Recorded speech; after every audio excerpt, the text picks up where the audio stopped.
আজদাহাকে কবরে নামাও, সেখানেই এই আজদাহা হাজির হয়ে যাবে।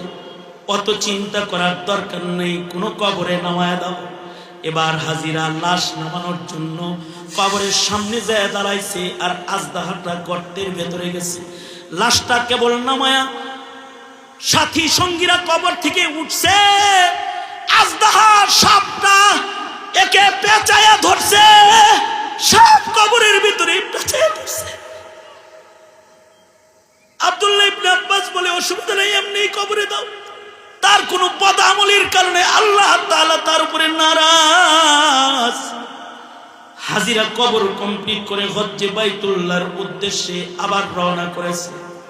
আবার ফেরত এসেছে যখন, এই হাজী সাহেবের বিবির কাছে যায় বলে, এই তোমার স্বামীর কোনো 10 গুণ কি তুমি জানো?